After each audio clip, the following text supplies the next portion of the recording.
여러분은 배우자가 떠난 뒤 본인의 통장에 얼마가 찍힐지 정확히 알고 계십니까? 저도 제가 노후 준비가 완벽한 줄 알았습니다.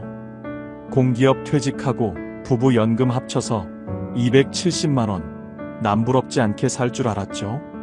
하지만 아내가 떠나고 난 뒤 제 삶은 129만 원짜리 빈곤층으로 전락했습니다.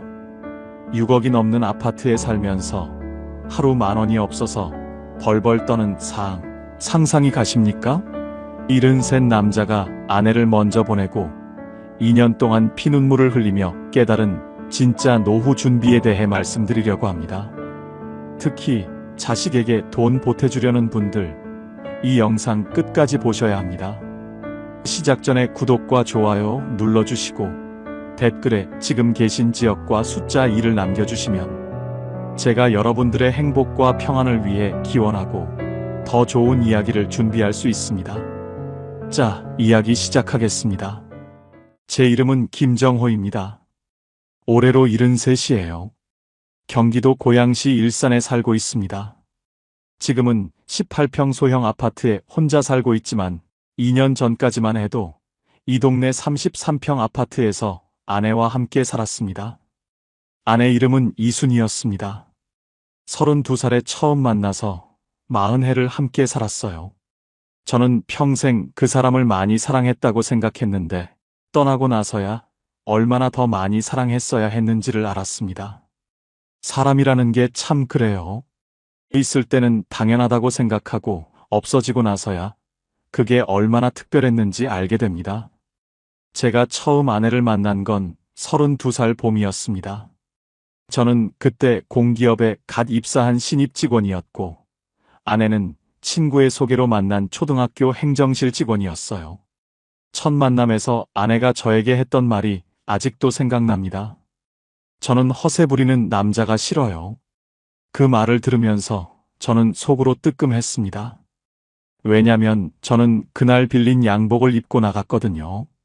형한테 빌린 거였어요.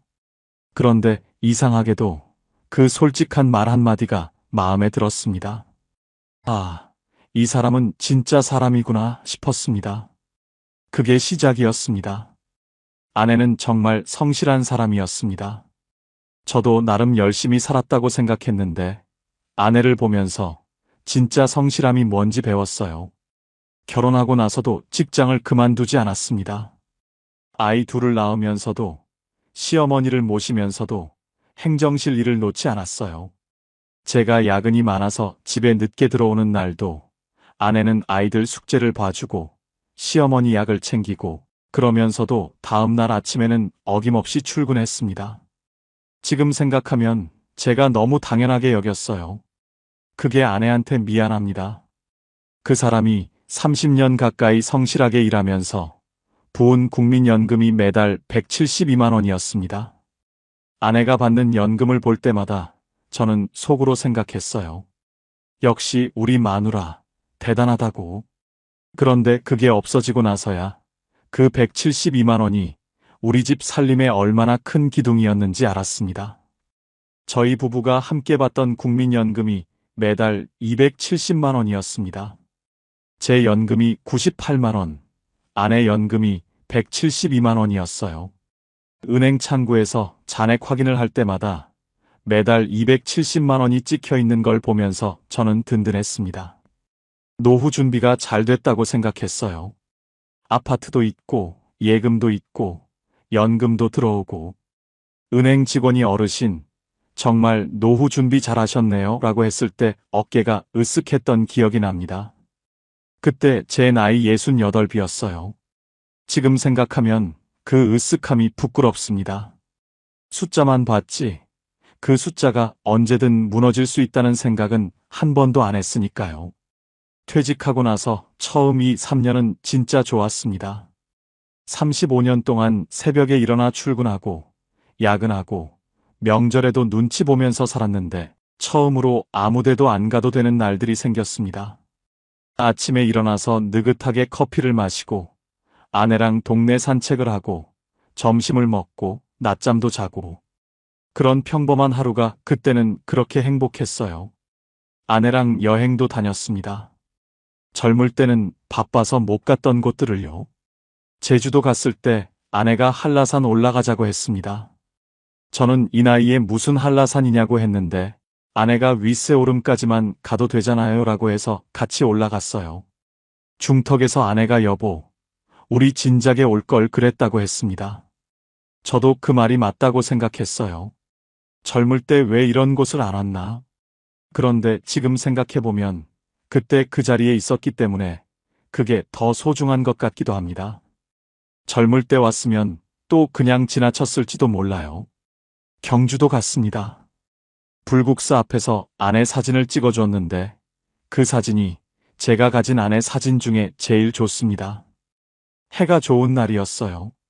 아내가 눈이 부셔서 살짝 눈을 가늘게 뜨고 웃고 있는데 그 모습이 32살에 처음 만났을 때 그 사람 같았습니다.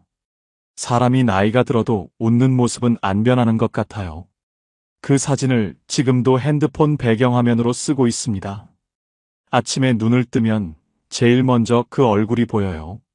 그러면 하루를 시작할 수 있습니다. 베트남도 갔습니다. 아내가 가고 싶어 했던 곳이었는데 저는 처음에 해외는 좀 무섭다고 했어요. 나이 들어서 외국에서 아프기라도 하면 어떻게 하냐고.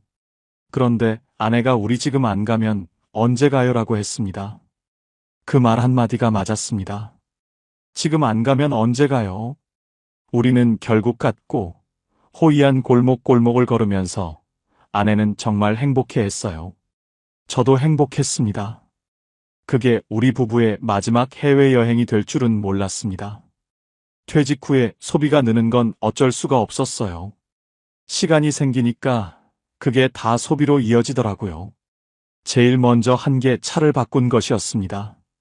직장 다닐 때 타던 낡은 차를 퇴직 기념으로 그랜저로 바꿨습니다. 아내가 말렸어요. 여보, 지금 차도 멀쩡한데 왜 바꿔요? 우리 이제 어디 멀리 다닐 것도 아닌데. 그런데 저는 듣지 않았습니다. 평생 열심히 일했는데 이 정도는 해도 되지 않냐고, 내가 번 돈으로 내가 사는데 누가 뭐라고 하냐고 했습니다. 아내는 더 이상 말리지 않았어요. 그게 아내였습니다. 한 번 말했는데 안 들으면 더 이상 얘기 안 하는 사람. 지금 그 차는 없습니다. 제가 팔았어요. 그리고 그제야 아내 말이 맞았다는 걸 알았습니다. 너무 늦게. 그렇게 여행도 다니고 외식도 하고 차도 바꾸면서 지내던 중에 큰아들한테서 연락이 왔습니다. 집을 사고 싶은데 돈이 부족하다고 했어요. 2020년이었습니다. 그때 집값이 어떻게 됐는지 다들 기억하시잖아요. 수도권 30평대 아파트가 몇 억씩 하던 시절이었습니다. 큰아들 부부가 은행 대출을 최대한 받아도 몇 천만 원이 모자란다고 했어요. 저는 아내한테 물었습니다. 아내가 잠깐 생각하더니 말했어요. 줘야지요. 우리 형편에 줄 수 있으면. 그래서 5천만 원을 주었습니다. 그리고 1년 뒤에 둘째 딸도 전세 자금이 모자란다고 해서 3천만 원을 더 줬습니다. 두 번 합쳐서 8천만 원이었어요. 아이들은 나중에 갚을게요 라고 했습니다. 저는 그 말을 들으면서 속으로 생각했어요. 갚지 않아도 된다고. 자식한테 준 돈인데 받는 게 어디 있냐고. 그런데 지금 제가 드리고 싶은 말씀이 있습니다. 그 마음은 틀리지 않았습니다. 그런데 현실에서 자식에게 준 돈은 돌아오지 않을 가능성이 높다는 걸 처음부터 알고 줬어야 했습니다. 받을 거라고 기대하면서 줬다가 못 받으면 관계가 상합니다. 그러니까 줄 거라면 처음부터 없는 돈으로 생각하고 주십시오. 자식이 나쁜 게 아닙니다. 그게 현실이에요. 예금 1억 4천만 원 중에서 8천만 원이 나갔고 남은 건 6천만 원이 됐습니다. 아내가 몸이 이상하다고 처음 말한 건 2022년 가을이었어요. 저녁을 먹고 나서 속이 불편하다고 했습니다. 저는 나이가 들면 소화가 안 될 수 있다고 했어요. 아내도 그러려니 했습니다. 소화제를 사다 뒀고 기름진 음식을 좀 줄였어요.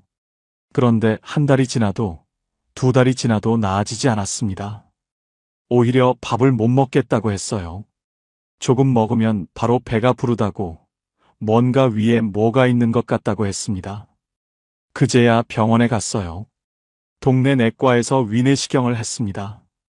의사 선생님이 결과를 보더니 표정이 굳었습니다. 큰 병원 가보셔야 할 것 같다고 했어요. 저는 그 말을 듣는 순간 다리가 풀렸습니다. 겉으로는 태연한 척 했어요. 아내 앞에서 겁내면 안 된다고 생각했으니까요. 아내 손을 잡고 별거 아닐 거야. 그냥 확인차 가보는 거야 라고 했습니다. 아내도 고개를 끄덕였어요. 그런데 우리 둘 다 알고 있었던 것 같습니다. 그냥 확인차가 아닐 수도 있다는 걸요. 대학병원 검사 결과가 나온 날, 저는 의사 선생님 앞에 앉아서 처음 몇 초 동안 아무 말도 못 들었습니다. 소리는 들리는데 무슨 말인지 이해가 안 됐어요. 위암 3기. 그 말이 귀에 들어온 건 한참 뒤였습니다. 아내는 저보다 먼저 받아들인 것 같았어요. 의사 선생님한테 차분하게 물어봤습니다. 수술이 가능하냐고, 항암은 어떻게 되느냐고. 저는 아내 옆에 앉아서 아내 손을 꽉 잡고 있었습니다. 손이 떨렸는데 아내 손이 그걸 느꼈는지 아내가 오히려 제 손을 더 꽉 쥐었어요. 병원을 나오면서 저는 울었습니다. 아내 모르게 울려고 했는데 주차장에 가다가 참지 못하고 그냥 울었어요. 아내가 제 등을 두드려 줬습니다. 괜찮아요. 우리 같이 싸워봐요 라고 했어요. 그때 아내 목소리가 얼마나 단단했는지. 저보다 아내가 더 씩씩했습니다. 저는 그게 너무 고마우면서도 너무 마음이 아팠어요. 수술을 했습니다. 수술은 잘 됐다고 했어요. 그런데 항암이 시작되면서 아내가 많이 힘들어했습니다. 항암을 맞고 나면 며칠을 먹지도 못하고 누워 있었어요. 머리카락이 빠지기 시작했을 때 아내가 저한테 말했습니다. 여보, 나 이상하게 보이죠? 저는 아니라고 했습니다. 진심으로 아니라고 했어요. 아내가 살짝 웃으면서 거짓말이라고 했습니다. 저는 거짓말이 아니라고 했어요. 그건 진짜 거짓말이 아니었습니다. 아내는 어떤 모습이어도 제 아내였으니까요. 항암 중에도 아내는 좋은 날이 있으면 같이 동네 산책을 하자고 했습니다. 느리게 걸었어요. 예전에는 1시간씩 걷던 사람이 10분만 걸어도 숨이 찼습니다. 그래도 걸었어요. 아파트 단지 벤치에 앉아서 햇볕을 쬐고 지나가는 고양이를 보고 그런 것들이 좋다고 했습니다. 저는 그 시간이 너무 소중했습니다. 동시에 너무 무서웠어요. 이 시간이 얼마나 남아있을까 하는 생각이 자꾸 들었거든요. 2023년 봄이었습니다. 목련이 막 피기 시작할 무렵이었어요. 아내가 마지막으로 맑은 정신으로 저한테 말을 건넨 날, 아내는 제 손을 잡고 이렇게 말했습니다. 여보, 나가고 나서 밥은 꼭 챙겨 먹어요. 대충 먹지 말고. 저는 눈물을 참으면서 나 혼자 밥 잘 먹을 수 있어라고 했습니다. 아내가 고개를 끄덕이면서 말했어요. 알아요. 그래도 한 번만 더 얘기하고 싶어서. 그 말이 마지막이었습니다. 그 다음 날 아침에 아내는 깨지 않았어요. 71살이었습니다. 40해를 함께 살았습니다. 그 사람이 그렇게 갔습니다. 장례를 치르는 사흘 동안 저는 아무것도 생각나지 않았습니다. 사람들이 와서 위로를 해줬고, 아이들이 옆에 있었고, 저는 그냥 서 있었습니다. 서 있는 게 전부였습니다. 장례가 끝나고 아파트로 돌아왔을 때 33평이 그렇게 클 줄 몰랐어요. 혼자 들어서는데 현관에서 발이 멈췄습니다. 아내 신발이 아직 거기 있었어요. 아내가 자주 신던 낮은 굽검정 구두. 그걸 보고 저는 그 자리에 주저앉았습니다. 한참 울었어요. 얼마나 울었는지 모르겠습니다. 그러다 일어나서 불을 켰는데 부엌에서 아내 앞치마가 걸려있는 게 보였습니다. 냉장고를 열었더니 아내가 이름 써놓은 반찬통들이 있었어요. 안에 글씨체로 써진 이름들. 시금치나물, 오이무침, 멸치볶음. 저는 냉장고 문을 닫지 못하고 한참을 서 있었습니다. 그 뒤로 며칠을 어떻게 지냈는지 잘 기억이 안 납니다. 밥을 먹었는지 안 먹었는지도 모르겠어요. 아이들이 번갈아 와서 옆에 있어 줬습니다. 그것도 며칠이 지나니까 각자 살아야 하니까 돌아가야 했습니다. 그때부터 진짜 혼자가 됐어요. 밤에 거실 불을 끄면 어두웠습니다. 아내가 있을 때는 몰랐는데 혼자 있으니까 그 어둠이 달랐어요. 무서운 게 아니었습니다. 그냥 너무 고요했어요. 아무 소리도 없었습니다. 아내가 부엌에서 그릇 닦는 소리, 텔레비전 보다가 혼잣말하는 소리, 자기 전에 불 껐어요? 라고 묻는 소리. 그 소리들이 하나도 없는 밤이 이렇게 길다는 걸 처음 알았습니다. 아내가 떠나고 슬픔에 잠겨있던 제게 국민연금공단에서 편지 한 통이 날아왔습니다. 유족연금 안내문이었죠. 저는 그때까지만 해도 막연하게 생각했습니다.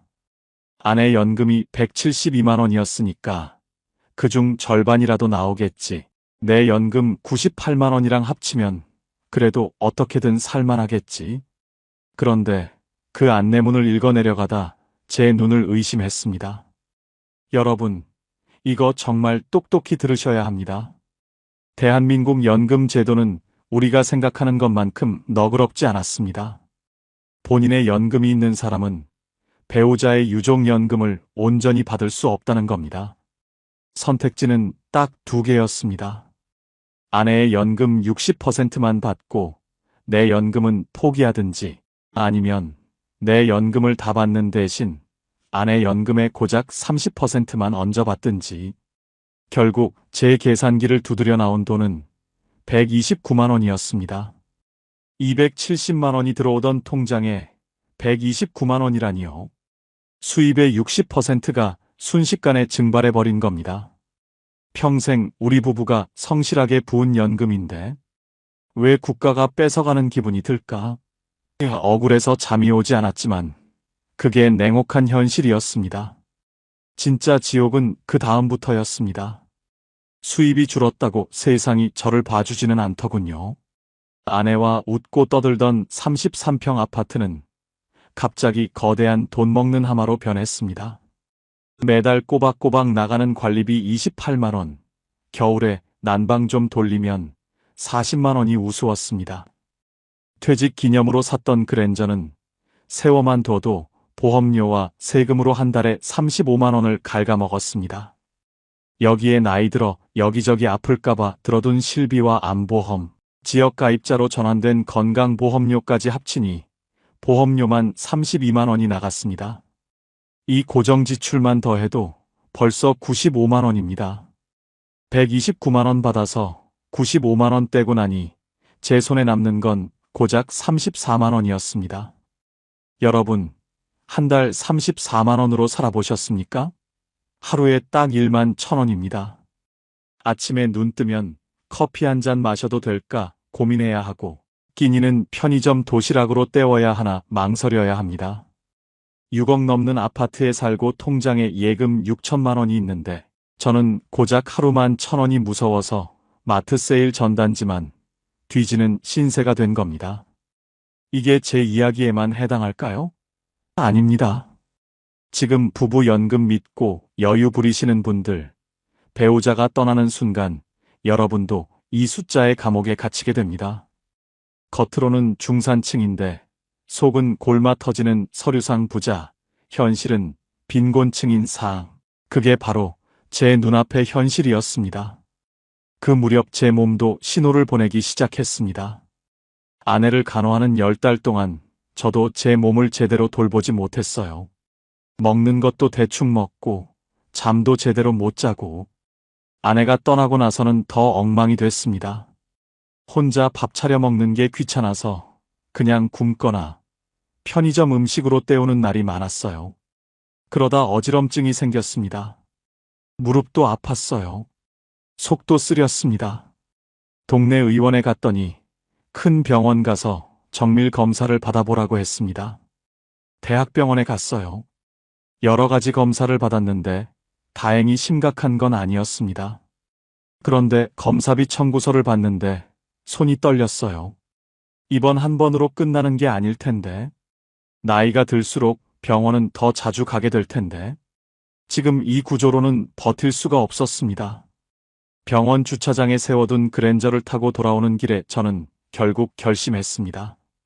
차를 팔고 집도 팔기로 말이죠. 사실 그건 제 인생의 절반을 통째로 지워내는 것만큼이나 고통스러운 결정이었습니다. 특히 집은 아이들이 거실에서 뛰어놀던 소리가 벽마다 배어 있고 아내가 마지막까지 온기를 남겼던 40해의 기억 그 자체였으니까요.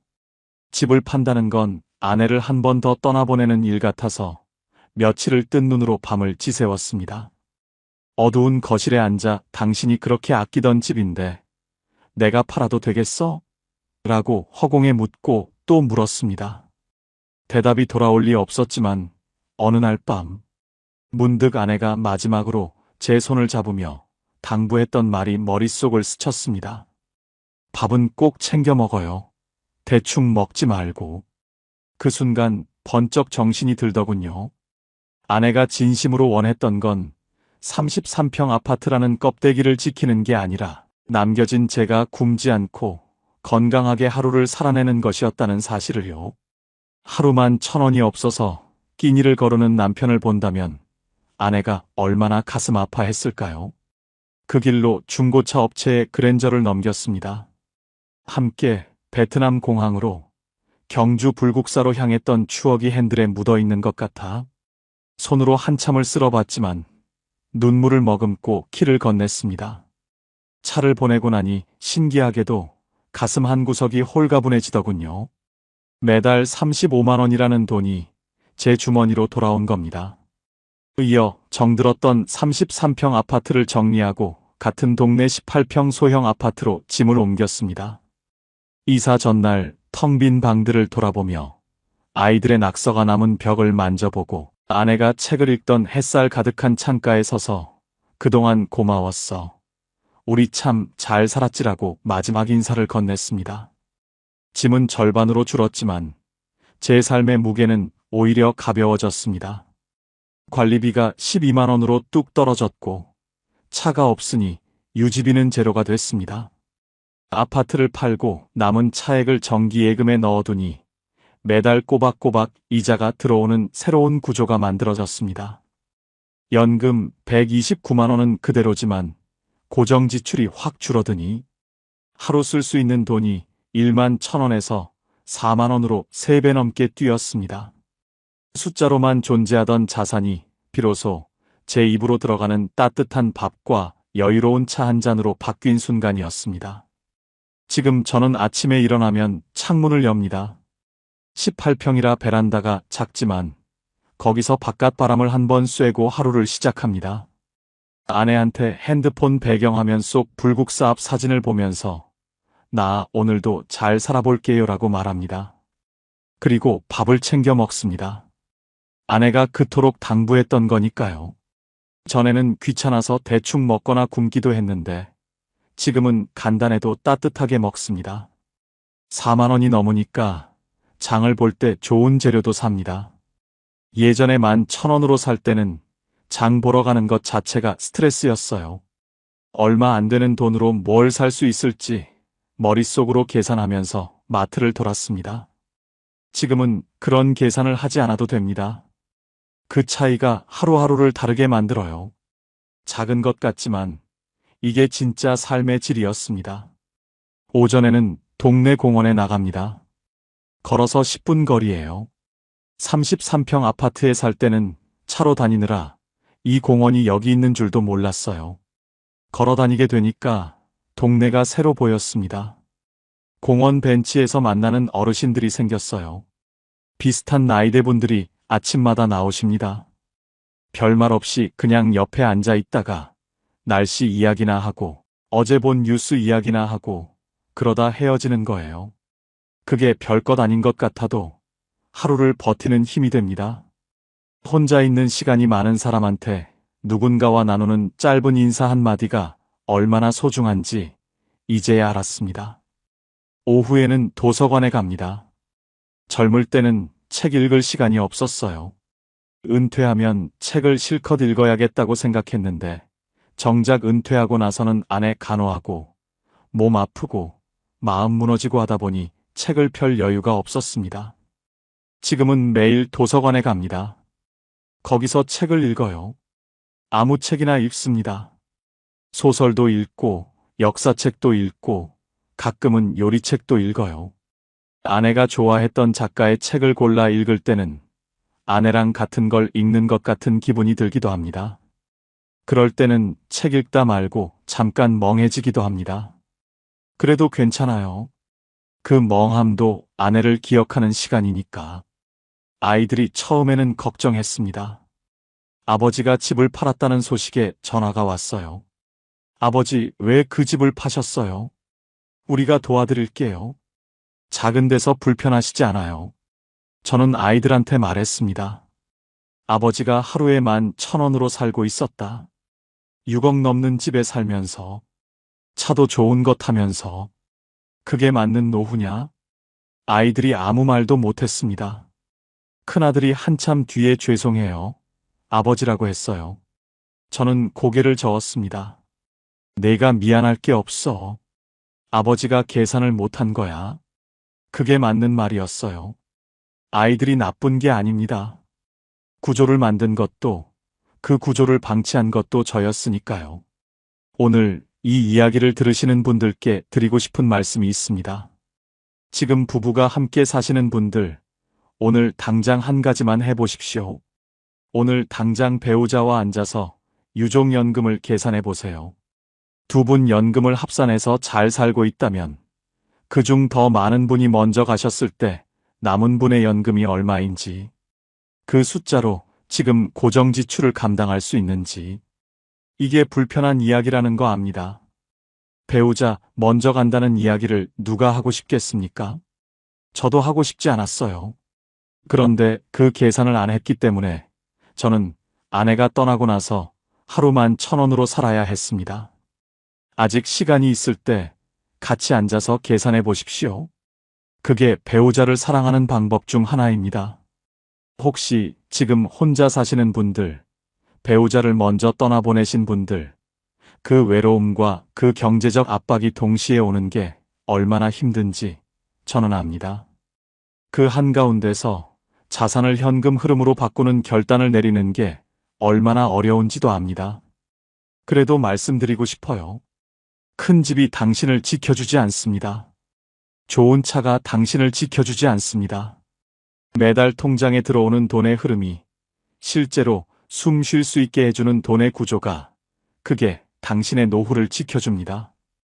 여러분, 저는 이제야 비로소 혼자 서는 법을 배웠습니다.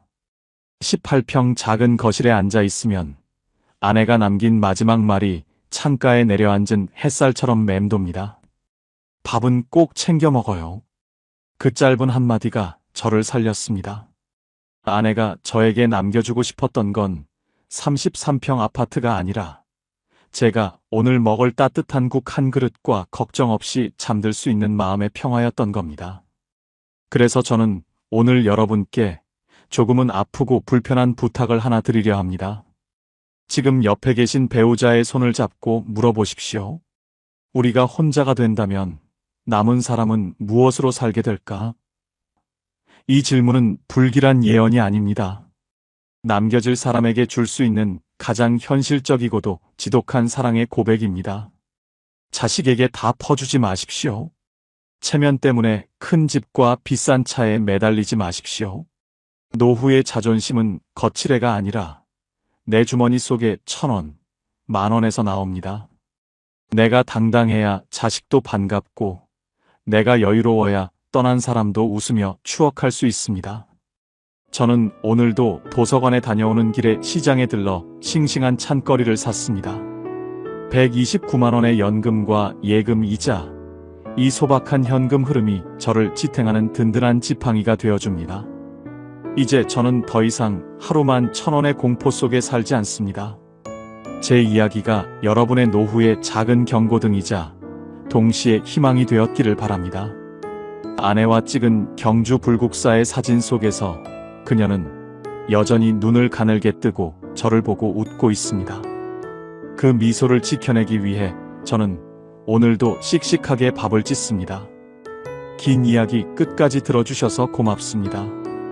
여러분의 노후가 숫자보다 단단하고 집보다 따뜻하기를 진심으로 기도하겠습니다. 지금까지 황금 노후였습니다. 70이 되면 편해질 줄 알았습니다. 그런데 왜 더 불안해질까요? 이 질문을 마음속 깊이 품고 살아가는 분들이 생각보다 훨씬 많습니다. 젊은 시절에는 바쁘게 살아서 불안했습니다. 아이를 키워야 했고, 집을 마련해야 했고, 직장에서 버텨야 했습니다.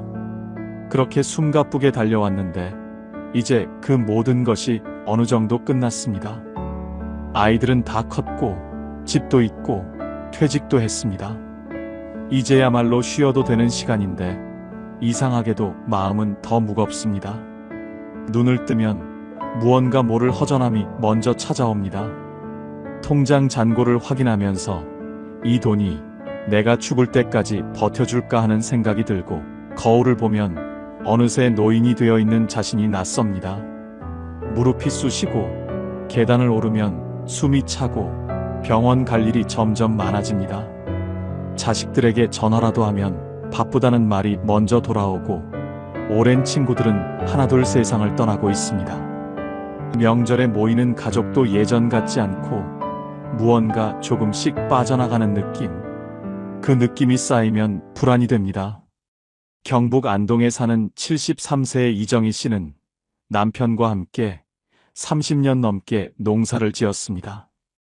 아들 둘을 대학까지 보내고 그 아이들이 서울에 자리 잡는 것을 보았습니다. 따로 은퇴를 선언한 것도 아니었지만 어느 날 몸이 예전 같지 않다는 걸 느꼈고 밭일을 줄이기 시작했습니다. 그런데 이상한 일이 벌어졌습니다. 더 한가해졌는데도 불안이 커진 것입니다. 새벽 4시에 눈이 떠지고 다시 잠을 자려 해도 잠이 오지 않았습니다. 이정혜 씨는 이렇게 말했습니다. 일을 할 때는 몸은 힘들어도 마음은 바빠서 잡생각이 없었는데 지금은 몸은 쉬는데 마음이 더 바빠요. 뭘 해야 하는지 모르겠고 내가 지금 뭘 하고 있는 건지도 모르겠어요. 이 이야기가 낯설지 않으시죠? 어쩌면 지금 이 영상을 보고 계신 여러분의 이야기일 수도 있습니다. 퇴직 3년 이내라면 꼭 끝까지 보셔야 합니다. 지금부터 드리는 이야기는 단순한 위로가 아닙니다. 70 이후의 불안이 어디서 오는지, 그리고 어떻게 하면 그 불안에서 벗어나 정말로 편안한 삶을 살 수 있는지에 대한 진지한 이야기입니다. 많은 분들이 불안한 이유를 막연하게 나이 때문이라고 생각합니다. 그러나 나이는 핑계일 뿐입니다. 불안에는 반드시 구체적인 이유가 있습니다. 그 이유를 정확히 알아야 비로소 벗어날 수 있습니다. 오늘 이 이야기 속에 반드시 당신의 이야기가 있습니다. 함께 천천히 들어가 보겠습니다. 왜 70이 되면 더 불안해질까요? 많은 분들이 그냥 나이 드는 게 무서운 것이라고 치부하십니다. 하지만 그게 전부가 아닙니다. 불안은 언제나 이유가 있고 그 이유를 들여다보면 반드시 해결의 실마리가 있습니다. 지금부터 그 이유를 하나하나 짚어드리겠습니다. 70 이후 불안이 커지는 진짜 이유. 첫 번째는 죽음에 대한 불안을 인정하지 않기입니다. 가장 말하기 어려운 것부터 시작하겠습니다. 70 이후에 불안이 커지는 가장 큰 이유 중 하나는 죽음에 대한 두려움입니다. 그런데 많은 분들이 이것을 인정하지 않습니다. 나는 그런 것 안 두렵다고 말씀하시는 분들도 있습니다. 하지만 잠 못 드는 새벽에 혼자 침대에 누워 있을 때, 오랜 친구의 부고를 받았을 때, 건강검진 결과를 기다리는 그 짧은 순간에 심장이 쿵 내려앉는 그 느낌. 그것이 바로 죽음에 대한 두려움입니다. 그 두려움을 인정하지 않으면 어떻게 될까요? 두려움은 사라지지 않습니다. 단지 모양을 바꿔서 나타납니다. 충청남도 보령에 사는 74세 최병수 씨는 평생 보험 영업을 했습니다. 젊은 시절부터 죽음에 대해 늘 이야기하는 직업을 가졌지만 정작 본인의 죽음은 한 번도 깊이 생각해 본 적이 없었습니다. 그런데 지난해 초등학교 때부터의 친구가 갑자기 세상을 떠났습니다. 뇌졸중이었습니다. 멀쩡하게 바둑을 두다 쓰러졌고 사흘 만에 눈을 감았습니다. 그 장례식을 마치고 집에 돌아온 최병수 씨는 며칠 동안 이상한 상태가 됐습니다. 밥맛이 없었고 TV를 봐도 아무것도 눈에 들어오지 않았습니다. 그리고 자꾸 이런 생각이 들었습니다. 나는 언제까지일까? 나는 몇 년이나 남았을까? 내가 죽으면 누가 울어줄까? 그런데 이런 생각이 드는 것 자체가 너무 무서워서 애써 다른 생각을 하려 했습니다. 텔레비전 볼륨을 높이고 낮에도 이웃집에 불쑥 찾아가고 밤에는 스마트폰으로 뉴스를 계속 보았습니다. 혼자 있는 시간이 싫어진 것입니다. 최병수 씨는 나중에 이렇게 고백했습니다. 죽음을 생각하는 게 무서운 게 아니에요. 그 생각을 피하려고 하다 보니 오히려 모든 것이 불안해졌어요. 이 고백 속에 중요한 진실이 있습니다. 죽음에 대한 두려움을 인정하지 않으면 그 두려움은 다른 모양으로 튀어나옵니다. 건강에 대한 과도한 불안으로, 가족에 대한 집착으로, 쓸데없는 걱정들로 변장하여 우리를 괴롭힙니다. 인정하는 것이 출발입니다. 나는 죽음이 두렵다. 그리고 그것은 당연한 인간의 감정이다. 이 한마디를 스스로에게 허락하는 것만으로도 불안의 절반은 줄어들 수 있습니다. 두 번째 이유는 여전히 비교하는 습관입니다. 70이 되어서도 비교는 멈추지 않습니다. 오히려 비교의 종류가 더 다양해집니다. 젊었을 때는 직장이나 연봉을 비교했다면 이제는 자식이 비교 대상이 됩니다. 우리 애는 아직도 전세인데 옆집 아들은 아파트를 샀다더라. 우리 딸은 명절에 한 번 오는데 저 집 딸은 매주 온다더라. 건강도 비교합니다. 저 사람은 우리보다 나이가 많은데 저렇게 정정하게 다니네. 재산도 비교합니다. 우리 살던 동네에 누군 건물을 가지고 있다는데 그 비교들이 쌓이고 쌓이면 나는 왜 이것밖에 안 되지라는 자기 비하로 이어집니다. 전라북도 전주에 사는 71세 박순자 씨는 젊은 시절 가정주부로 평생을 살았습니다. 남편은 소박한 공무원이었고 두 아이를 키우면서 넉넉하지는 않았지만 행복하게 살았습니다. 그런데 은퇴 후 노인정에 나가기 시작하면서 불행이 시작됐습니다. 이웃 할머니들의 이야기를 들을 때마다 자신이 초라해지는 느낌이 들었던 것입니다. 아이고, 우리 아들이 이번에 차를 새로 뽑았다니까. 손자가 벌써 영어 회화를 한다고. 우리 남편이 용돈을 이만큼 줘요. 집에 돌아오면 박순자 씨는 남편에게 괜한 짜증을 냈습니다. 그리고 혼자 이런 생각을 했습니다. 나는 왜 이것밖에 안 될까? 내 인생은 왜 이렇게 평범할까?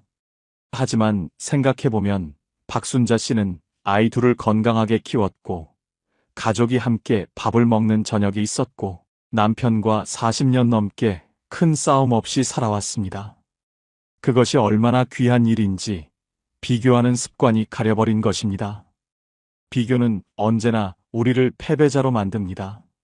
왜냐하면 비교는 언제나 자신보다 나은 것을 향하기 때문입니다. 나보다 더 나은 사람은 언제나 존재합니다. 그 무한한 비교의 사다리를 오르는 한 평화는 오지 않습니다. 세 번째 이유는 쓸모를 증명하려는 강박입니다. 퇴직 후에 많은 분들이 이런 말씀을 하십니다. 내가 뭘 해야 할지 모르겠어요. 그런데 이 말의 이면에는 조금 더 정확한 감정이 숨어 있습니다. 내가 아무것도 하지 않으면 쓸모없는 사람이 되는 것 같다는 두려움입니다. 수십 년 동안 일을 해왔습니다. 이를 통해 내가 누구인지 정의했습니다. 직함이 있었고, 해야 할 역할이 있었고, 나를 필요로 하는 사람들이 있었습니다. 그런데 그것이 모두 사라지고 나면 갑자기 나는 누구인가라는 질문이 떠오릅니다. 그 질문이 불편해서 일을 억지로 만들기 시작합니다. 필요도 없는데 봉사활동에 여러 개를 등록하고 무리하게 파트타임 일을 찾고 자식들의 일에 지나치게 관여하기도 합니다. 몸이 힘든데도 쉬지 못하는 이유는 쉬면 쓸모없어진다는 두려움 때문입니다. 하지만 생각해 보세요. 쓸모가 있어서 인간이 가치가 있는 게 아닙니다. 인간이기 때문에 가치가 있는 것입니다. 그 순서를 바꾸는 것이 70 이후 평안의 핵심입니다. 네 번째 이유는 관계를 정리하지 못하는 의무감입니다. 70이 되어도 여전히 피곤한 인연을 끊지 못하는 분들이 많습니다. 40년 직이라는 이유로, 친척이라는 이유로, 오랜 이웃이라는 이유로 사실은 만날 때마다 기분이 불쾌하고 에너지가 빠져나가는 관계를 유지합니다. 젊었을 때는 어느 정도 버텨낼 체력이 있었습니다.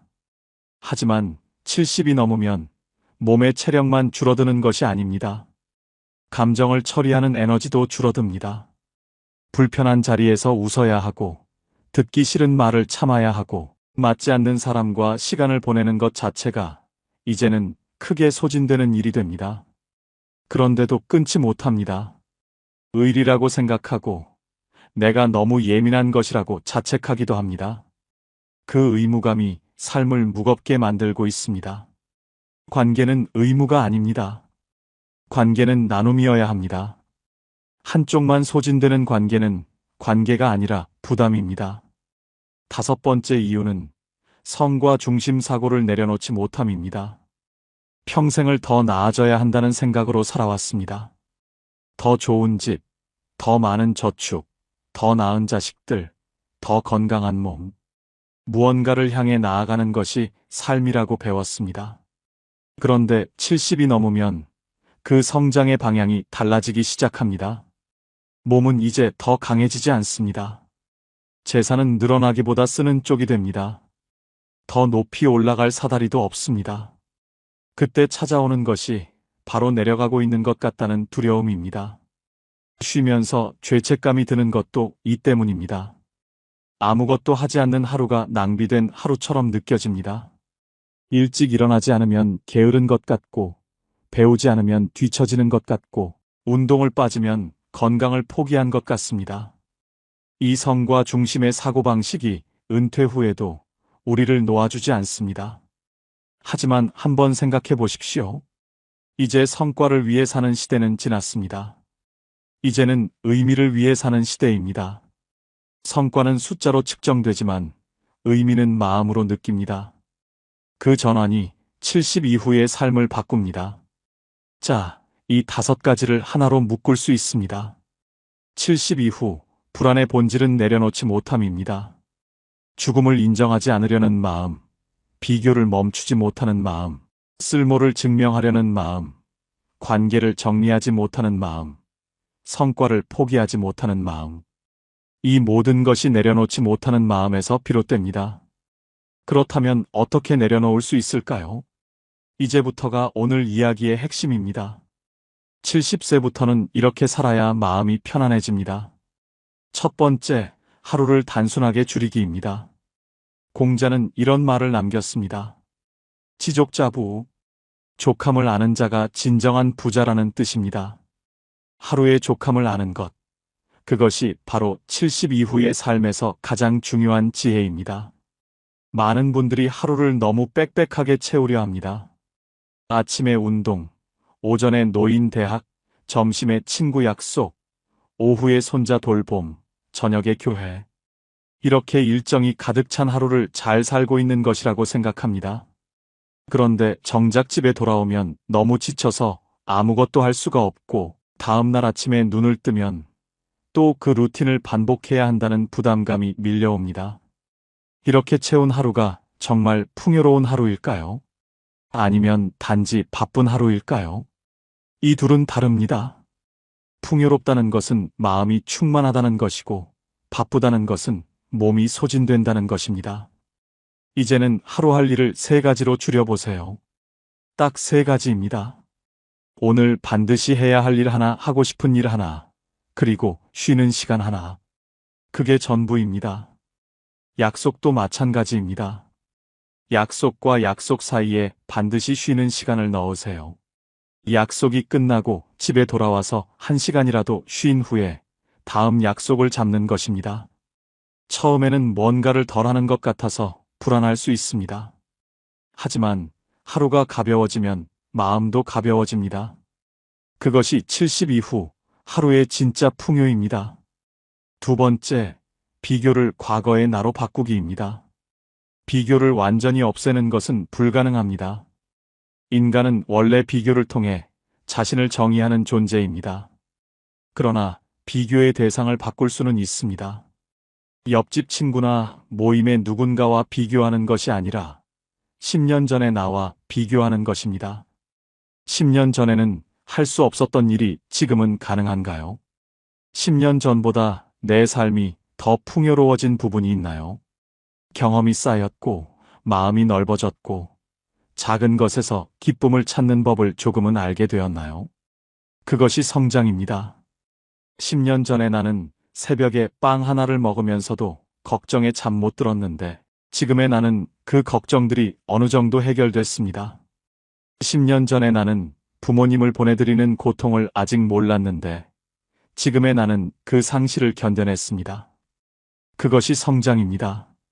남보다 더 많이 가졌는가, 남보다 더 나은 자식을 두었는가 하는 비교에서 벗어나 과거의 나보다 지금의 내가 조금 더 편안하고 조금 더 지혜로운가 하는 비교로 돌아서면 비교는 독이 아니라 성장의 도구가 됩니다. 세 번째, 아무것도 하지 않아도 괜찮다고 허락하기입니다. 쉬는 것도 능력입니다. 이것이 굉장히 중요한 이야기인데 많은 분들이 진심으로 받아들이지 못합니다.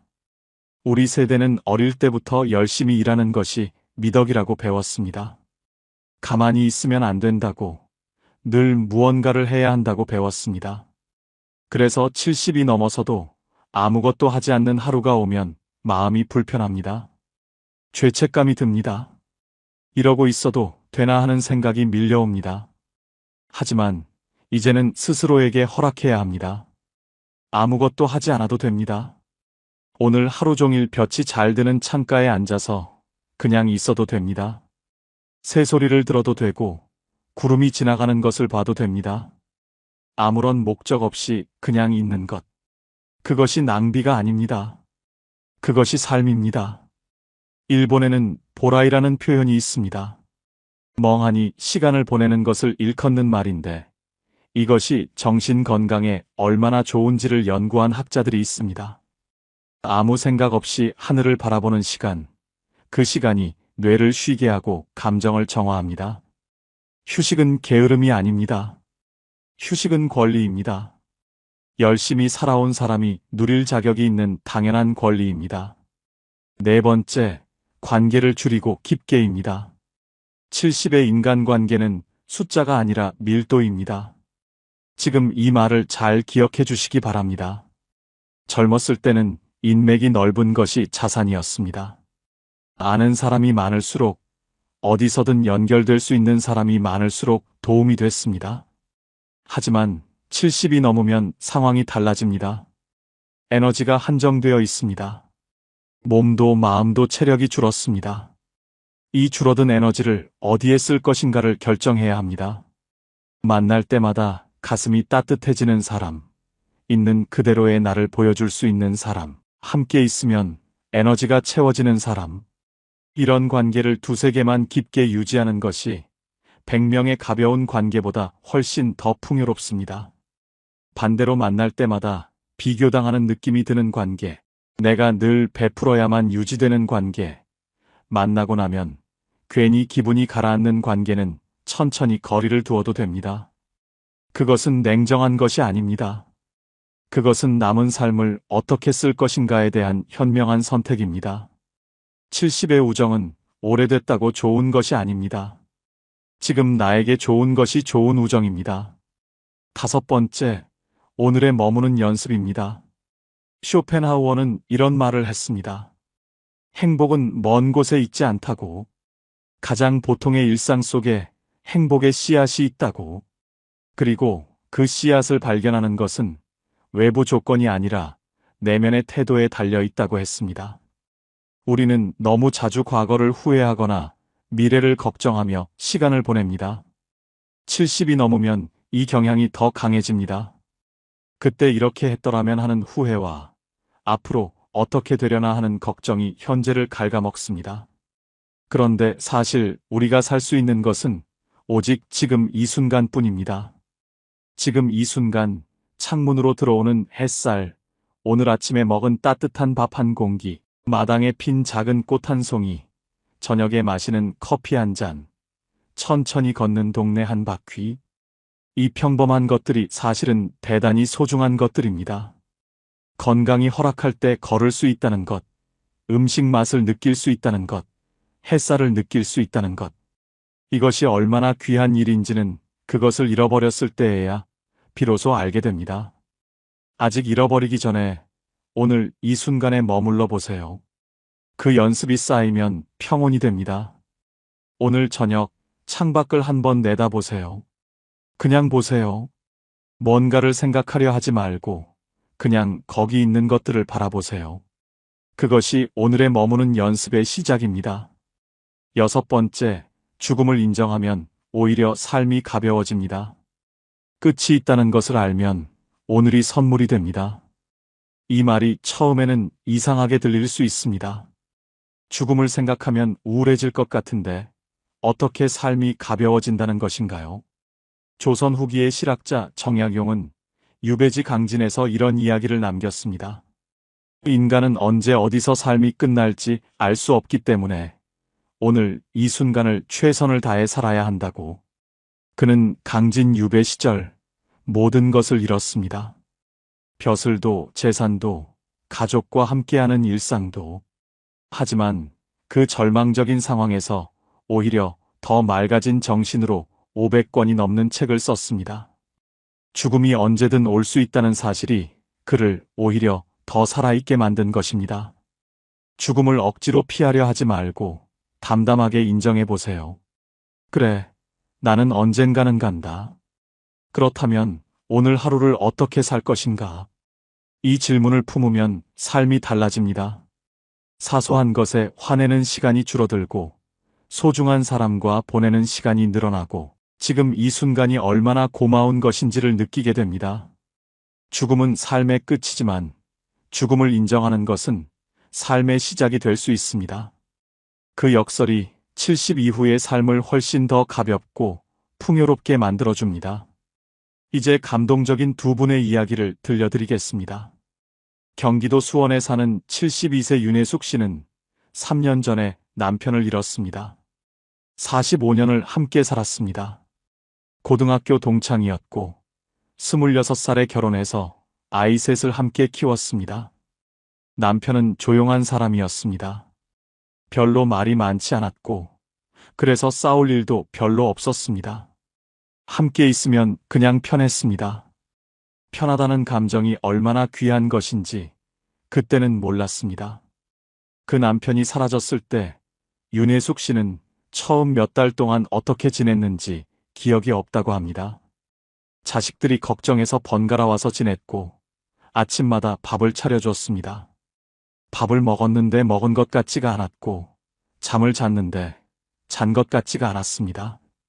그런데 자식들이 각자 집으로 돌아가고 나서 정말 혼자가 되었을 때 무너지기 시작했습니다. 새벽 2시에 눈이 떠지면 남편의 빈자리가 너무 크게 느껴졌습니다. 오른쪽 이불이 차갑고 그 차가움이 너무 서럽게 느껴졌습니다. 슈퍼마켓에 가서 식빵 한 봉지를 사다 놓으면 혼자 먹기에도 너무 많았습니다. 밥 한 공기를 짓는 것이 너무 많아서 밥을 안 하고 빵으로 끼니를 때우다 보면 기운이 없었습니다. 기운이 없으면 아무것도 하기 싫고 아무것도 하기 싫으면 더 우울해지는 악순환이 이어졌습니다. 6개월이 지났을 때 윤혜숙 씨는 스스로 결심했습니다. 이렇게 있다가는 나도 죽겠다 싶었다고 합니다. 그래서 아주 작은 루틴을 만들기 시작했습니다. 아침 7시에 일어나서 창문을 열고 바깥 공기를 10번 깊게 들이마시는 것. 그게 첫 번째였습니다. 그 다음에는 남편이 좋아하던 원두 커피를 직접 내려 마시는 것. 커피를 마시면서 남편한테 오늘 하루 어떻게 보낼지 말을 거는 것. 오늘은 마트 좀 다녀올게요. 저녁에 된장찌개 해 먹을 거예요. 혼자 중얼거리는 것이 처음에는 이상하게 느껴졌지만 점점 그 시간이 기다려졌습니다. 그 루틴이 하루의 닻이 되어 주었습니다. 흔들리는 배도 닻이 있으면 제자리를 찾을 수 있는 것처럼 루틴이 윤혜숙 씨의 하루를 붙잡아 주었습니다. 한 달이 지나자 루틴이 2개가 됐습니다. 오전 10시에 동네를 한 바퀴 도는 것이 추가됐습니다. 처음에는 고개를 숙이고 걸었습니다. 마주치는 사람들과 눈이 마주치면 왠지 자신이 불쌍하게 보일 것 같아서였습니다. 그런데 2달쯤 지나자 고개가 올라갔습니다. 길가에 꽃이 보이기 시작했습니다. 강아지를 산책시키는 이웃이 웃으며 인사를 건넸을 때 오랜만에 미소가 지어졌습니다. 1년이 지난 지금 윤혜숙 씨는 동네 걷기 모임에 나갑니다. 일주일에 2번, 오전 8시에 공원에서 3명이 함께 걷습니다. 많이 웃지는 않습니다. 화려하게 살지도 않습니다. 그러나 아침에 눈을 뜰 때 오늘 하루를 살겠다는 마음이 생긴다고 합니다. 그것으로 충분합니다. 그것으로 정말로 충분합니다. 윤혜숙 씨는 이런 말을 했습니다. 남편이 없어서 슬픈 건 여전해요. 그런데 슬픔이 있어도 살아갈 수 있다는 걸 알게 됐어요. 슬픔도 내 삶의 일부라는 걸 이제는 받아들이게 됐어요. 그 한마디가 오늘 이 영상을 보고 계신 분들께 닿기를 바랍니다. 서울 은평구에 사는 75세 강민철 씨는 35년간 중학교 체육교사였습니다. 수백 명의 학생들에게 운동을 가르쳤고 교장까지 올라갔습니다. 퇴직식 날 학교 강당에서 선생님들과 학생들이 박수를 치며 배웅해 줬습니다. 꽃다발도 받고 케이크도 먹고 기념사진도 찍었습니다. 그리고 집에 돌아왔습니다. 문을 열고 집에 들어섰을 때 아내가 수고했어요 라고 말했습니다. 그게 전부였습니다. 35년간의 일이 그렇게 끝났습니다. 다음 날 아침 알람을 끄고 다시 누웠습니다. 갈 데가 없었습니다. 예전 같으면 이미 학교 운동장에 나가 아이들의 체육 수업 준비를 하고 있을 시간이었습니다. 처음 한 달은 쉬어야 한다고 생각했습니다. 그 다음 한 달은 여행이라도 다녀와야겠다고 생각했습니다. 제주도에 혼자 다녀왔는데 아름다운 경치가 눈에 들어오지 않았습니다. 그냥 왔다 간다는 느낌이었습니다. 아내는 당신 왜 그래? 행복해야 할 거 아니야 라고 했지만 강민철 씨는 행복이 어디서 오는 것인지 모르겠었습니다. 교사로 살 때는 아이들의 성장이 보람이었습니다. 그런데 지금 자신의 삶에는 성장이 보이지 않았습니다. 그냥 매일 똑같이 시간이 흘러가는 것 같았습니다. 6개월이 지나자 몸도 이상해졌습니다. 운동을 안 하니까 살이 찌고, 살이 찌니까 무릎이 아프고, 무릎이 아프니까 더 움직이기 싫어졌습니다. 아내와 다투는 날도 늘었습니다. 하루 종일 집에 있으니 사소한 것에도 부딪혔습니다. 그러다 어느 날 은평 지역 복지관에서 운동 봉사자를 모집한다는 전단지를 봤습니다. 노인들을 대상으로 간단한 스트레칭과 가벼운 체조를 가르쳐줄 사람을 찾는다는 내용이었습니다. 강민철 씨는 처음에는 망설였습니다. 봉사라니, 나 같은 사람이 봉사를 해도 되나? 교장까지 한 사람인데. 하지만 그냥 한번 가봤습니다. 거창하게 생각하지 않기로 했습니다. 그냥 한 번만 가보기로 했습니다. 복지관에 처음 들어섰을 때 70대, 80대 어르신 15명이 의자에 앉아 기다리고 있었습니다. 강민철 씨가 앞에 서서 천천히 팔을 올렸다 내렸다 하는 동작을 보여주자 어르신들이 따라 했습니다. 어떤 분은 팔이 잘 올라가지 않아서 눈살을 찌푸리고 어떤 분은 킬킬 웃으면서 이게 생각보다 어렵네요 라고 했습니다. 수업이 끝나고 한 할머니가 다가와서 말했습니다. 선생님 덕분에 몸이 좀 풀렸어요. 다음 주에도 오실 거죠? 그 한마디였습니다. 그 한마디에 강민철 씨의 눈이 뜨거워졌습니다. 집에 돌아오는 버스 안에서 오랜만에 내가 필요한 사람이구나라는 느낌이 들었습니다. 그게 2년 전의 일입니다. 지금 강민철 씨는 일주일에 3번 봉사를 나갑니다. 예전만큼 화려하지는 않습니다. 교장 선생님이라는 호칭도 없습니다. 하지만 복지관 어르신들이 기다려준다는 사실이, 그 기다림이 그의 하루를 채워줍니다. 강민철 씨가 나중에 이런 말을 했습니다. 은퇴하고 나서 한동안 내가 쓸모없다고 느꼈어요. 그런데 지금 생각해보면 쓸모 있어야 산다는 생각 자체가 잘못된 거였어요. 나는 그냥 나이기 때문에 살아야 하는 거지, 쓸모가 있어서 사는 게 아니잖아요. 근데 그 사실을 이해하는데 1년이 걸렸어요. 그 말이 오늘 이 영상을 보고 계신 여러분께도 닿기를 바랍니다. 70은 채우는 나이가 아닙니다. 덜어내는 나이입니다. 이 문장을 한 번 더 읽어보세요. 70은 채우는 나이가 아니라 덜어내는 나이입니다. 우리는 태어나서 지금까지 끊임없이 채워왔습니다. 지식을 채웠고, 경험을 채웠고, 재산을 채웠고, 관계를 채웠습니다. 그 채움이 삶을 만들어 왔습니다. 그리고 그 채움이 있었기에 지금의 내가 있습니다. 그 노력은 충분히 인정받아야 합니다. 하지만 이제는 방향을 바꿀 때입니다. 더 이상 채우는 것이 목적이 아닌 시간이 왔습니다. 이제는 무엇을 내려놓을 것인가, 무엇을 버릴 것인가, 무엇으로부터 자유로워질 것인가를 생각할 시간입니다. 채우는 사람은 늘 배가 고픕니다. 하지만 덜어내는 사람은 가벼워집니다. 가볍다는 것은 자유롭다는 것입니다. 자유롭다는 것은 평온하다는 것입니다. 존재가 성과보다 중요합니다. 당신이 무언가를 잘하기 때문에 소중한 것이 아닙니다. 당신이 누군가에게 도움이 되기 때문에 가치가 있는 것이 아닙니다. 당신은 그냥 당신이기 때문에 소중합니다. 70년이 넘는 삶을 살아온 그 존재 자체가 이미 충분한 가치입니다. 그 세월 동안 얼마나 많은 것을 견뎌냈습니까? 얼마나 많은 사람을 사랑했습니까? 얼마나 많은 아침을 맞이했습니까? 그 모든 것이 당신이라는 존재를 구성하고 있습니다.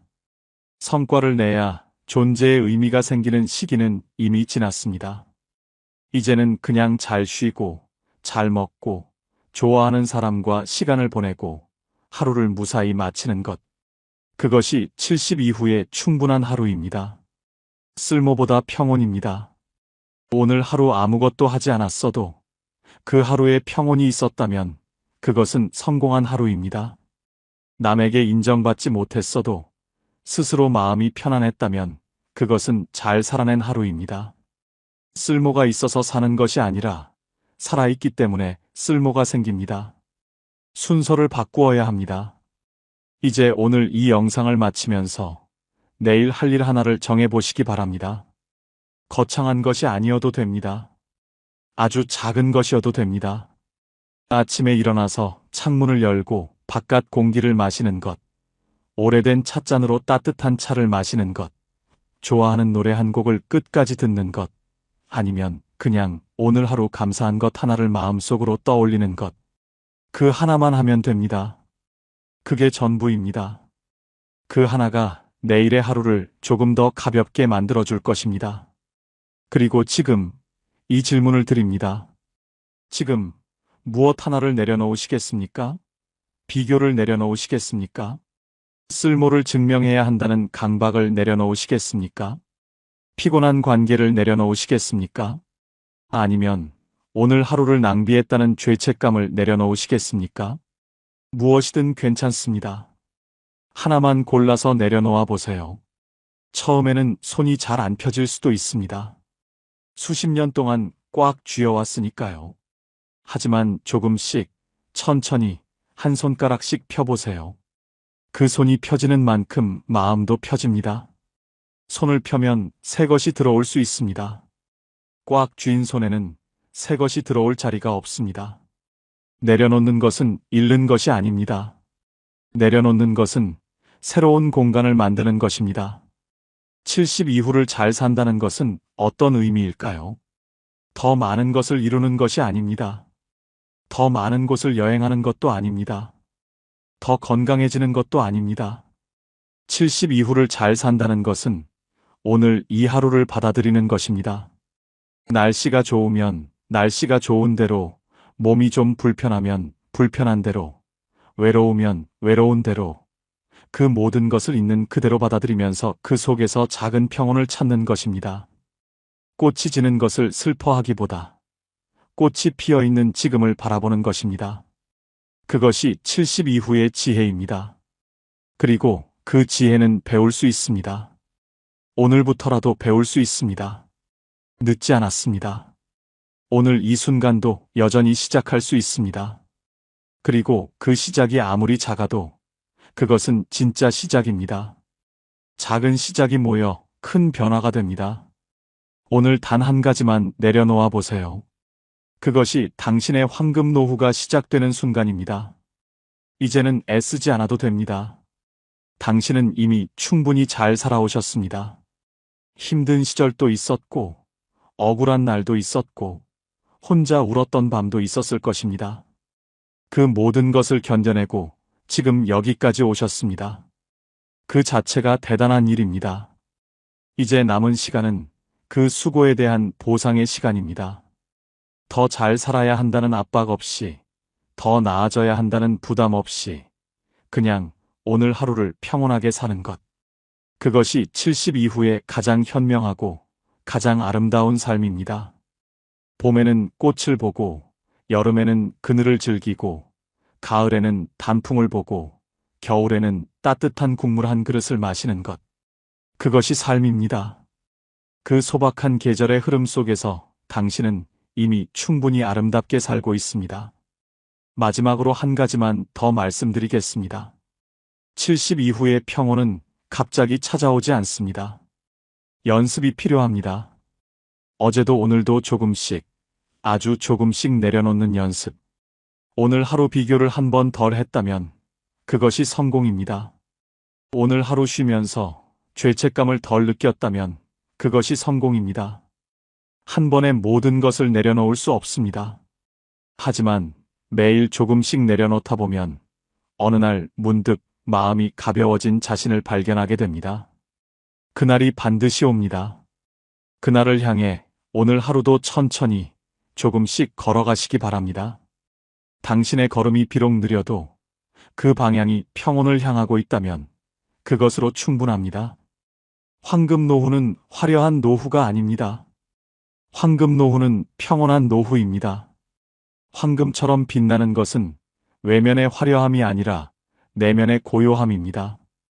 그 고요함이 지금 이 순간 여러분 안에 이미 있습니다. 단지 아직 발견하지 못했을 뿐입니다.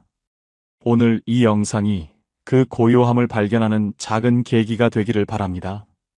오늘도 이 영상을 끝까지 봐주셔서 감사합니다. 지금까지 황금 노후였습니다. 감사합니다.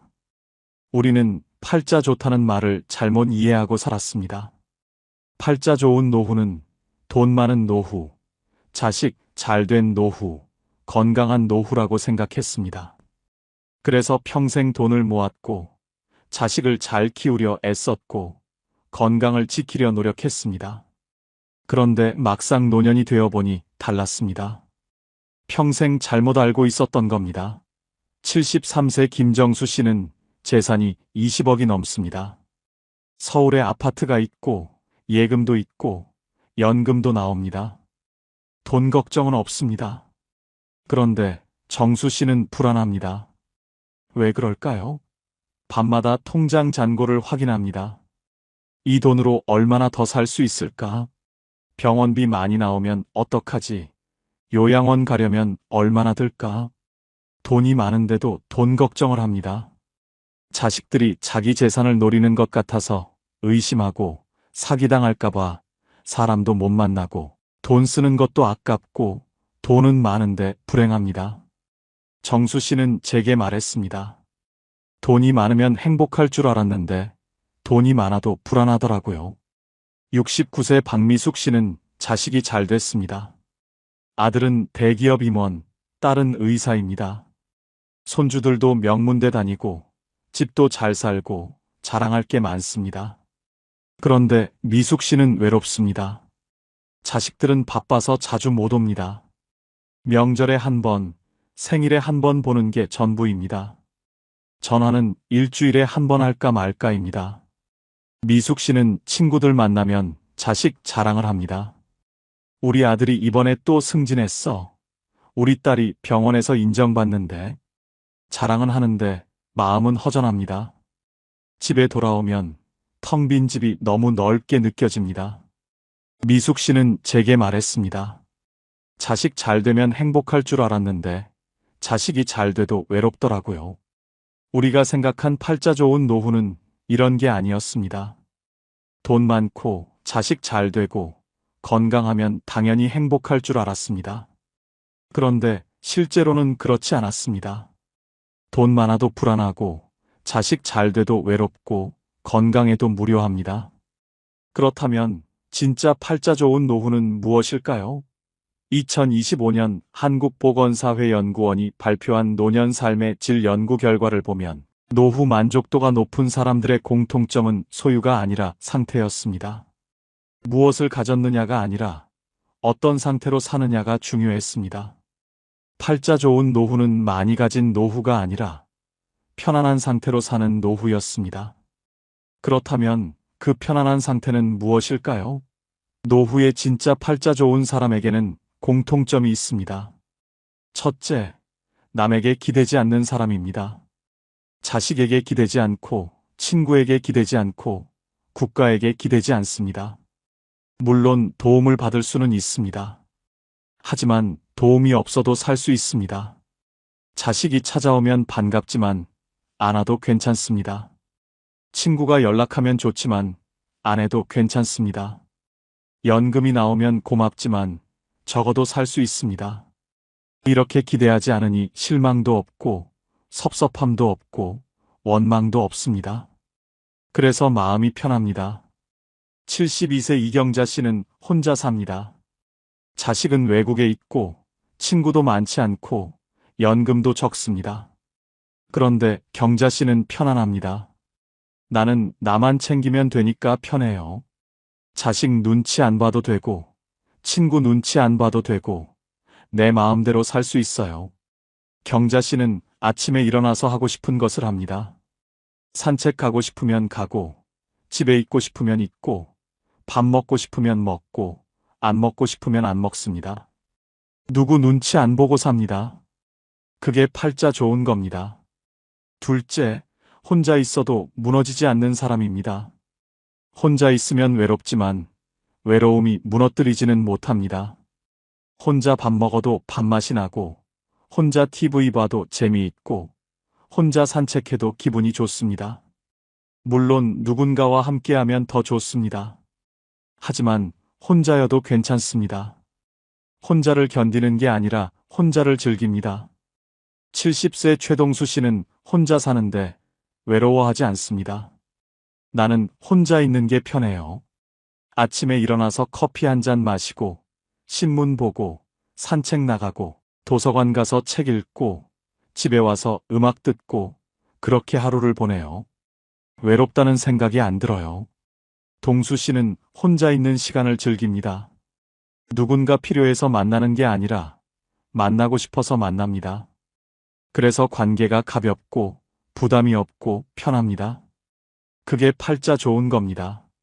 셋째, 하루를 스스로 채울 줄 아는 사람입니다. 아침에 일어나서 오늘 뭐 하지가 아니라 오늘 이거 해야지 하고 생각합니다. 거창한 계획이 아니라 작은 일상입니다. 산책 나가기, 책 읽기, 친구 만나기, 요리하기, 청소하기, 이런 작은 것들로 하루를 채웁니다. 누가 시키지 않아도 스스로 합니다. 누가 함께하지 않아도 혼자 합니다. 그렇게 하루를 채우다 보면 하루가 금방 지나갑니다. 저녁이 되면 오늘도 잘 보냈네 하고 만족합니다. 68세 윤정혜 씨는 매일 아침 계획을 세웁니다. 오늘은 산책 가고 도서관 가고 점심은 김치찌개 끓여 먹고 오후에는 드라마 보고 저녁에는 친구한테 전화하고 이렇게 하루를 계획합니다. 거창하지 않습니다. 그냥 일상입니다. 그런데 이렇게 계획하고 실천하다 보면 하루가 의미 있어집니다. 정혜 씨는 저녁에 일기를 씁니다. 오늘 산책하면서 꽃 봤다. 도서관에서 좋은 책 읽었다. 친구랑 통화했다 이렇게 적습니다. 작은 것들이지만 적고 보면 하루가 알찹니다. 그게 팔자 좋은 겁니다. 조선시대 실학자 정약용 선생은 유배지에서 18년을 보냈습니다.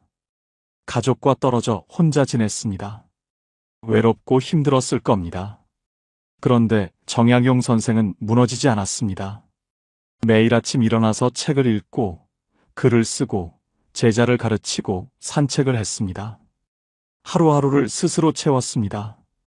그렇게 18년을 보내고 나서 500권이 넘는 책을 남겼습니다. 정약용 선생은 이런 말씀을 하셨습니다. 하루를 헛되이 보내지 말라. 오늘을 사는 사람이 내일을 얻는다. 팔자는 타고나는 게 아니라 선택되는 겁니다. 매일 아침 일어나서 오늘을 어떻게 살지 선택하는 것, 그게 팔자를 만듭니다. 그렇다면 구체적으로 노후에 팔자 좋은 사람의 조건은 무엇일까요? 화려하지 않지만 살아보면 가장 중요한 기준들이 있습니다. 첫째, 내 집이 있습니다. 크지 않아도 됩니다. 허름해도 됩니다. 하지만 내 집입니다. 누구 눈치 안 보고 살 수 있는 공간입니다. 아침에 일어나서 거실에 나가도 되고 안 나가도 됩니다. 밥을 먹어도 되고 안 먹어도 됩니다. 청소를 해도 되고 안 해도 됩니다. 내 마음대로입니다. 월세로 사는 노인은 불안합니다. 언제까지 여기 살 수 있을까? 집주인이 나가라고 하면 어디로 가지? 이런 걱정을 합니다. 자식 집에 사는 노인도 불편합니다. 거실에 나가려다가 며느리 눈치 보고 냉장고 열려다가 사위 눈치 보고 방에만 있습니다. 하지만 내 집이 있으면 자유롭습니다. 그게 팔자 좋은 겁니다. 둘째, 빚이 없습니다. 돈이 많지 않아도 됩니다. 하지만 빚은 없습니다. 갚아야 할 돈이 없으니 마음이 편합니다. 매달 이자 걱정 안 해도 되고 독촉 전화 받을 일도 없고 밤에 편하게 잠을 잡니다. 빚이 있는 노인은 잠을 못 잡니다. 밤마다 계산기를 두드립니다. 이자가 얼마지? 원금은 언제 갚지? 죽기 전에 갚을 수 있을까? 걱정이 끝이 없습니다. 하지만 빚이 없으면 편합니다. 적게 살아도 내 것이니까 편합니다. 그게 팔자 좋은 겁니다. 셋째, 고정 수입이 있습니다. 크지 않아도 됩니다. 하지만 매달 일정하게 들어옵니다. 연금이든 임대 수입이든 이자 수입이든 뭐든 매달 들어오는 돈이 있습니다. 이 돈으로 관리비 내고 밥 사 먹고 병원 가고 그렇게 살 수 있습니다. 고정 수입이 없는 노인은 불안합니다. 이번 달은 어떻게 살지? 다음 달은 어떻게 하지? 걱정이 끝이 없습니다. 하지만 고정 수입이 있으면 편합니다. 적어도 계획을 세울 수 있습니다. 그게 팔자 좋은 겁니다. 넷째, 몸이 아직 내 말을 듣습니다. 건강하지 않아도 됩니다.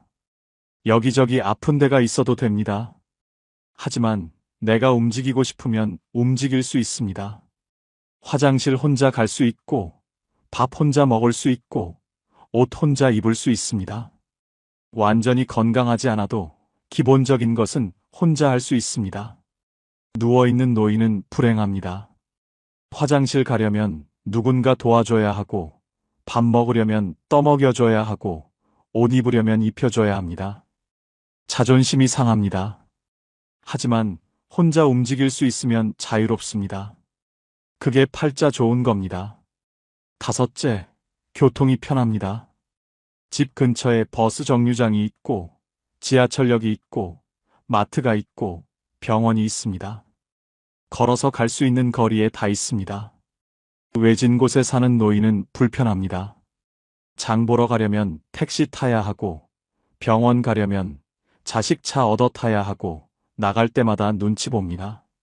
하지만 교통이 편하면 자유롭습니다. 버스 타고 어디든 갈 수 있습니다. 그게 팔자 좋은 겁니다. 여섯째, 혼자 밥을 먹을 수 있습니다. 누군가 차려주지 않아도 됩니다. 혼자 라면 끓여 먹고, 밥 해 먹고, 김치 꺼내 먹습니다. 맛있지 않아도 됩니다. 거창하지 않아도 됩니다. 하지만 혼자 해 먹을 수 있습니다. 혼자 못 해 먹는 노인은 의존적입니다. 누군가 해줘야 밥을 먹습니다. 자식이 안 오면 굶고, 도우미가 안 오면 굶습니다. 하지만 혼자 해 먹을 수 있으면 자유롭습니다. 그게 팔자 좋은 겁니다. 일곱째, 내일 할 일이 있습니다. 거창한 일이 아닙니다. 내일 도서관 가야지, 내일 친구 만나야지, 내일 청소해야지, 이런 작은 일입니다. 하지만 내일 할 일이 있으니 내일이 기다려집니다. 할 일 없는 노인은 무료합니다. 내일도 그냥 집에 있겠지. 내일도 TV만 보겠지. 내일이 안 기다려집니다. 하지만 할 일이 있으면 내일이 기다려집니다. 그게 팔자 좋은 겁니다. 여덟째, 통장에 비상금이 있습니다. 많지 않아도 됩니다. 1,000만 원 정도면 됩니다. 갑자기 돈 쓸 일이 생겨도 당황하지 않습니다. 이가 아파서 치과 가야 하면 가고, 안경이 망가져서 새로 맞춰야 하면 맞추고, 보일러가 고장나서 고쳐야 하면 고칩니다. 비상금 없는 노인은 불안합니다. 갑자기 돈 쓸 일이 생기면 자식한테 손 벌려야 합니다. 하지만 비상금이 있으면 편합니다. 그게 팔자 좋은 겁니다. 아홉째, 마음 편한 사람이 한 명 있습니다. 자식이든 친구든 이웃이든 한 명이면 됩니다. 힘들 때 전화할 수 있는 사람, 아플 때 부를 수 있는 사람, 외로울 때 만날 수 있는 사람이 한 명 있습니다. 많을 필요 없습니다. 한 명이면 됩니다. 아무도 없는 노인은 외롭습니다. 힘들어도 혼자 견디고, 아파도 혼자 버티고, 외로워도 혼자 있습니다. 하지만 한 명이라도 있으면 든든합니다. 그게 팔자 좋은 겁니다. 열째, 하루를 후회 없이 마칩니다. 저녁에 잠자리에 들 때 오늘 잘 보냈네 하고 생각합니다. 후회가 없습니다. 오늘 그 사람한테 그렇게 말할 걸, 오늘 그거 할 걸, 이런 후회가 없습니다. 오늘 할 일을 했고, 오늘 만날 사람을 만났고, 오늘 하루를 살았습니다. 그래서 편하게 잠듭니다. 후회 많은 노인은 잠을 못 잡니다. 밤마다 후회합니다. 하지만 후회 없이 사는 노인은 편하게 잠듭니다. 그게 팔자 좋은 겁니다. 이 10가지가 노후의 팔자 좋은 사람의 현실적 조건입니다. 화려하지 않습니다. 거창하지 않습니다. 하지만 살아보니 가장 중요한 것들입니다. 이 중에서 5가지만 있어도 노후는 편안합니다. 10가지 다 있으면 노후는 축복입니다. 인생은 버텨낸 사람이 아니라 자기 하루를 지킨 사람이 이깁니다. 버티는 건 괴롭습니다. 이를 악물고 버티고, 참고 버티고, 견디고 버팁니다. 하지만 자기 하루를 지키는 건 편합니다. 오늘 하루 내가 하고 싶은 것 하나 하고, 내가 먹고 싶은 것 하나 먹고, 내가 만나고 싶은 사람 하나 만나고, 그렇게 하루를 지킵니다. 버티는 사람은 언젠가 무너집니다. 하지만 하루를 지키는 사람은 무너지지 않습니다. 오늘 하루를 지켰으니 내일도 지킬 수 있습니다. 그렇게 하루하루 지키다 보면 1년이 되고 10년이 됩니다. 성공이 아니라 존엄이 노후의 기준입니다. 노후는 뭔가를 이루는 시간이 아닙니다. 뭔가를 지키는 시간입니다. 내 자존심을 지키고, 내 자유를 지키고, 내 하루를 지킵니다. 크게 성공하지 않아도 됩니다. 하지만 존엄은 지켜야 합니다. 누구한테 손 벌리지 않고, 누구한테 눈치 보지 않고, 내 힘으로 삽니다. 그게 존엄입니다. 그리고 그 존엄이 노후를 지킵니다. 70대가 넘어서야 깨달은 분들이 한결같이 말씀하셨습니다. 진작 알았더라면 얼마나 좋았을까 하지만 지금 이 이야기를 들으신 여러분은 다릅니다. 여러분은 그들보다 앞서 있습니다. 노후에 가장 팔자 좋은 사람은 대단한 사람이 아니라 오늘 하루를 스스로 책임질 수 있는 사람입니다. 아침에 눈 뜨고, 밥 먹고, 산책 나가고, 사람 만나고, 책 읽고, 저녁에 편하게 잠드는 사람입니다. 거창하지 않습니다. 하지만 그게 팔자 좋은 삶입니다. 우리는 평생 주는 것만 배웠지, 멈추는 것은 배우지 못했습니다. 하지만 이제는 압니다. 조금 덜 해주는 것도 사랑이라는 걸요. 이제는 조금 짐을 내려놓아도 됩니다. 이제는 나를 위해 살아도 됩니다. 평범하지만 소소하고 행복한 여러분의 인생을 즐기세요. 여러분의 노후가 행복하시길 진심으로 응원합니다. 지금까지 황금 노후였습니다.